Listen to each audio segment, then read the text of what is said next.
The paddock went quiet. Not because of a crash, not because of a penalty, because Martin Brundle, the man who has watched every twist, every turn, every heartbreak in Formula One for 3 decades, just said something that nobody was ready to hear. He looked at the data, he watched the telemetry, and then he said it with absolute certainty. Lewis Hamilton is back. Not almost back, not kind of back, back. But here's the question that's keeping rival engineers awake at 3 a.m. Is this just a pre-season story or the beginning of something the grid genuinely cannot stop? And more importantly, did Ferrari just hand a 7-time world champion the weapon he's been waiting his entire career to fire? To understand why Brundle's words carry so much weight, you have to understand who Brundle is. He doesn't do hype. He doesn't chase clicks. He deals in data. He deals in pattern recognition built from decades inside the most ruthless sport on Earth.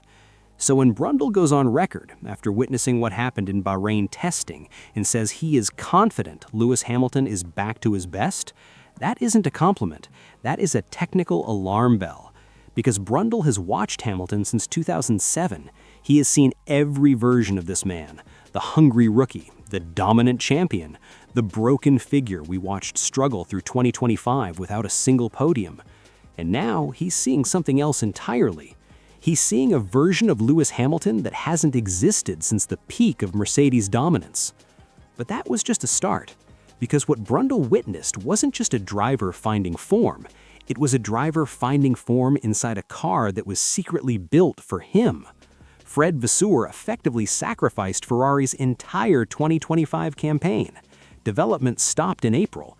Every CFD hour, every simulator session, every engineering resource redirected, pointed at one target, the SF-26. While Hamilton was finishing races outside the points, Ferrari were constructing something different, a car designed specifically around the 50-50 power split of the 2026 engine reset, a car built around his technical requirements. And this is where the story gets dark. Because if Brundle is right, and Brundle is rarely wrong, then Lewis Hamilton didn't just join Ferrari. He arrived at a project that was, on the surface, it looked simple enough. New regulations, new car, fresh start for a legend chasing one final title. But then the onboard cameras from Bahrain told a completely different story. While other drivers were showing constant micro-corrections through slow corners, small losses of the rear axle, aggressive reactions when the car shifted balance, Hamilton's steering wheel barely moved.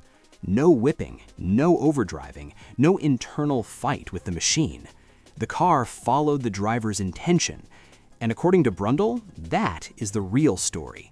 Because the 2026 regulations are a nightmare for the video game generation of drivers.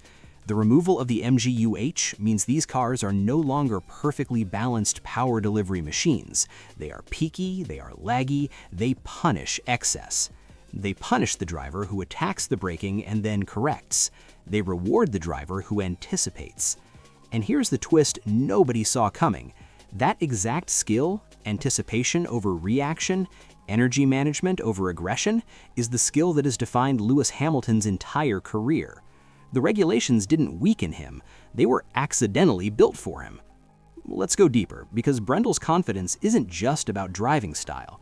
It's about specific, documented engineering that Ferrari have built into this car, the flick-tail mode. Ferrari integrated a titanium flap directly in the path of exhaust gases to energize the rear diffuser. Free downforce, operating independently of airspeed, providing the rear-end stability that Hamilton has been demanding since 2022. Brundle noted it directly.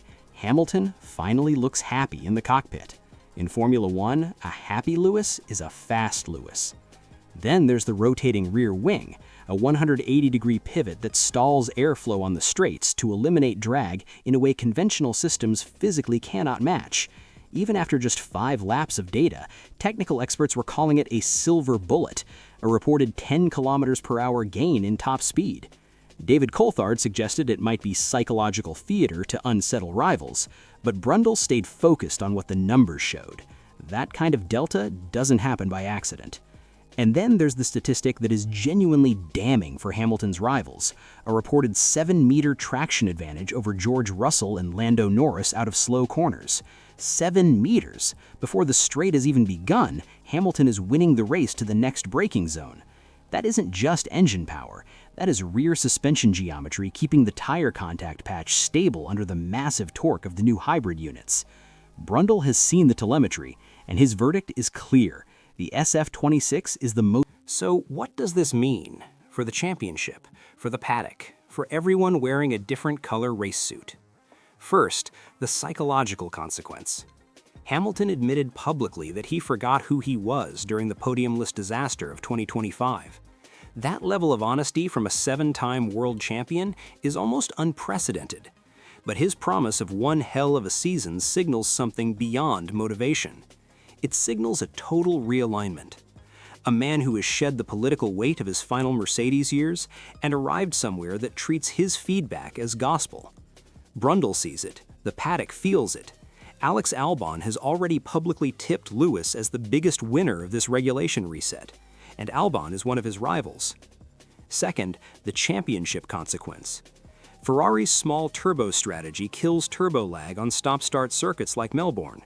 If Hamilton gets to turn 1 first, his ability to manage the battery in clean air makes him near impossible to pass, regardless of peak horsepower. Track position becomes the ultimate currency, and Hamilton becomes its wealthiest holder. Third, the future consequence. Ralf Schumacher issued a brutal warning. If Hamilton realizes within 3 races he cannot match Charles Leclerc, he may walk away entirely. But Brundle's position is the polar opposite. He believes the SF-26 is so innovative, it will force the younger generation to adapt to Hamilton's level of technical management, not the other way around. Scenario 1. The Brundle verdict holds. Hamilton wins in Melbourne. The narrative flips overnight, from can Lewis survive Ferrari to can the grid survive a rejuvenated Lewis.